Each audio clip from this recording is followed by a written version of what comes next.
Hi my beautiful stars, I hope that you're doing so well today. If you're new here, welcome to Molli-Ween. It has officially started. If you have not seen my first video in this year's Molli-Ween, then go ahead and watch that. For today's video, I'm doing a long-awaited Spooky Story Sunday. I haven't done one of these in a few months and I've missed it. Just kind of fell off the wagon doing paranormal videos, and I guess I've just been waiting to do Molli-Ween to kick it off. Something new that I want to try this year, and I don't know if I'm going to do it in every single video, but I'll try and do it in every single Spooky Story video for Molli-Ween this year. I thrifted this book that has trucker ghost stories, and this is edited by Annie Wilder. It's just a collection of a bunch of stories and they're all pretty small. The one that I found is placed in Wisconsin. If you've read the title of this video, this is a continuation of the most haunted places in Wisconsin that I found online. And actually this version includes a few that my commenters on the last video wanted me to cover in the future. So shout out to you guys. I'll pop your names up on the screen. I'll have all the websites that I found everything on down below. If you're not familiar with my Spooky Story Sunday videos, I usually do a little bit of research and read people's stories and kind of just react to them and things like that. You can sit down, drink some coffee, favorite drink, whatever. I have a pumpkin coffee from Dunkin', of course, to power me through this video. And besides that, you can just have me on in the background and listen to the story kind of like a podcast. So let's just get into it. This is called The Red-Eyed Man on Wisconsin Highway A. Never in my life have I been more terrified than I was that night in 2002. I was driving east on Wisconsin's Highway A between Three Lakes and Sugar Camp. This highway was nothing out of the usual. It was quiet, the speed limit was 55 miles per hour, and it had no history of hauntings. It was a cool and dark spring night and the moon rose high. I was alone and just driving, thinking about things. The car radio was turned off. There's a stretch in the road that runs past an old building that served as a picnic house. The yard next to it had a park. I can't remember the last time I saw anyone there, or any kids. I was distracted and a little stressed out. I was looking at the old picnic house when I saw a figure in the middle of the road. I couldn't really make out what it looked like at this point. It was a man. At least it looked human. I swerved out of the way the moment I saw him, hitting the brake hard. I was nearly thrown into a ditch but came to an abrupt stop when I hit a tree, my car steaming broken. I was mad. Who wouldn't be? I got out of the car limping. My head was bleeding. I walked toward the figure, swearing at him. "What the hell are you doing standing in the middle of the road, man?" I yelled.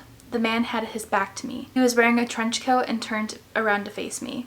This man's face was very scary. This man's face was every scary movie you've ever seen. His face was white, his eyes red, glowing like fire. The best way to put it is that I was alone on a highway with a man who almost killed me, who had no face and red eyes. His face was inhuman. It looked like it had been burned or like someone had thrown hot grease all over him. His face was so raw and frightening that I let out a scream of terror. The man opened his mouth and laughed like he heard a joke. His laugh was vibrant, blood-curdling. What was even more blood-curdling were the screams and moans he let out. I was beyond petrified. I ran and he chased after me. Soon his voice got closer and closer to me, which meant that he had to be getting closer and closer to me. The sounds that were coming out of him now sounded like he was crying and screaming and moaning at the same time. It was so high-pitched and loud at one point that I had to cover my ears. I could feel the man's breath on the back of my neck. Then the man grabbed me by the back of my neck. I can't remember much after this. All I remember was seeing a light coming down the road and turning into two lights. I heard beeping and then I fell down, while that terrifying scream echoed in the back of my head. I saw a figure coming up to me and heard them yell at someone to call an ambulance. I woke up in the hospital. My head and legs hurt. A nurse came up to me and said something that I couldn't hear. I just heard barely audible sounds and moans from somewhere. I stayed another night in the hospital and my hearing didn't come back for another 2 days. All I could think about was what I saw the night before, and I was still afraid. My hearing loss was obviously caused by whatever that creature was that kept screaming and crying into my ears. My parents told me that when they came to see me, I was white as snow. In the daytime, about a month later, I went back to the highway with my friend. We saw the remains of my car, which had been taken to the dump a couple weeks earlier. We came to the spot where I had encountered the red-eyed man and walked around a little bit. We went around the park and through the woods. My friend almost didn't believe what I had told him, but he did believe that something bad happened to me that night. I don't know who the red-eyed man was, why he was chasing me, why he was screaming, why he had red eyes, why his face was all messed up, and why he was in the middle of the road. I just don't know anything. All I do know is that I don't drive on that highway anymore. Said by Logan Lee Brashk. I think that's how you say his name. So that is the start to the video. A little bit of a spooky story.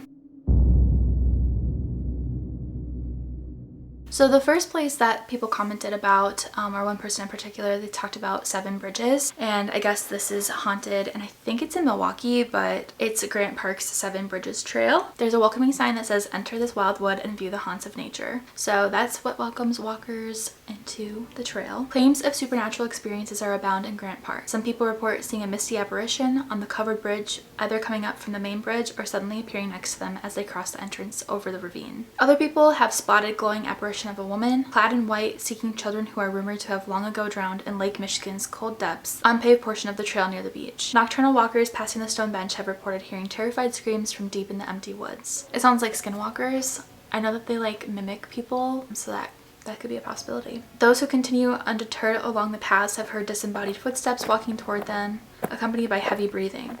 The footsteps and breathing grow nearer, leaving a feeling of dread in their wake. I've heard that happen to a lot of people. So this is one last thing I want to say before I get back into the story. If you've watched my other Spooky Story Sunday videos, I did one about an asylum that is in a city close to my house. It is no longer an asylum, but I think they have like an outpatient treatment center or something like that. I've had a lot of people comment that have either had experiences there, like have visited there, and they're like, oh yeah, it's creepy, or it's not haunted when I went there, but I can understand why people thought it was haunted. Actually, one of our friends and a neighbor, he used to work for a pest control business, and I talked about this in the video, but he heard disembodied footsteps and voices, and then after they stopped, he felt like super dreadful. Like he just felt like really uneasy and he had to get out of there. So I just don't know if that's like the energy leaving the space, or like if they walk through you. Like I don't know if it's just like a leftover feeling that spirits leave. Who knows? Whether these are urban legends or based on a misunderstanding of the bridge's welcome sign or evidence of haunting, it's a question best answered by exploring the trails. Those who dare to walk the Seven Bridges Trail by moonlight should note that Grant Park closes at 10 p.m. and is regularly patrolled by police. If you've ever walked the Seven Bridges Trail, or if you've heard of any other spooky stories,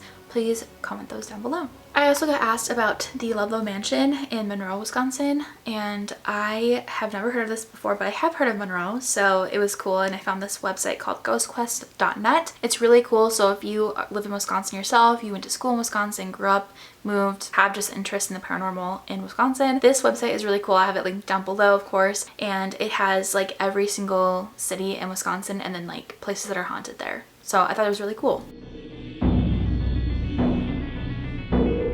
This is the Ludwig Mansion, and this is in Monroe, Wisconsin. It was constructed in 1857 as a private residence by Arabat Ludlow and his wife Caroline. It was rumored to have been part of the Underground Railroad during the American Civil War and now serves as a venue for weddings and other events. The historic mansion is said to be haunted by a ghostly woman believed to be the late Caroline Ludlow, sometimes referred to as Lady Ludlow, as well as possibly other spirits who remain at the location for unknown reasons, probably from the Underground Railroad. Employees also report experiencing strange paranormal phenomena, such as lights flickering, sudden cold spots, and objects being moved around by an unseen entity. Additional research for this allegedly haunted location is currently in progress. And to round it out, I wanted to do a couple of haunted places in La Crosse, Wisconsin. I love La Crosse, it's so beautiful, and a few of my friends went to school there, and I just thought it'd be fun to throw on here kind of for nostalgic reasons. The first place is the Bodega Brew Pub. This pub is over 100 years old, which is enough to tell you that it will be haunted. The story goes that a previous owner hung himself in the basement of the bar, and it has been visited by ghosts ever since. Many people have seen ghosts or heard spooky noises, and the employees say that you can hear voices talking in the basement. The next place is Dell's Bar. Visitors love this place because instead of seeking out the rumors, anyone that works there will tell you their experiences. There have been giggling sounds, other mysterious noises, and so much more. The next place is Coat Hall, and this is on the UW campus. I'll have to ask my friend about this. If you're visiting La Crosse, tour the campus, and love ghost stories, Coat Hall is a must-see. There have been tales of writing on bathroom mirrors, former students haunting the halls, and much more. I don't know what much more means. I guess it's just typical haunting stuff. And the last place is the Warehouse concert venue. So it says if you attend a concert here, even by yourself, you won't feel alone, which I guess that means it's haunted, right? A lot of security see a woman who is walking around just kind of floating around the building, and she's just out of reach. A lot of times the experiences become more and more prominent when there is construction being done, and I think it's because the phantom wants to see what they're doing to her home. There have also been caught on security cameras a line of doors opening and closing with nobody in the area. Those are all the freaky places that I found in Wisconsin. There are so much more. I'll probably do a couple more parts to Wisconsin alone because there's just so much to cover.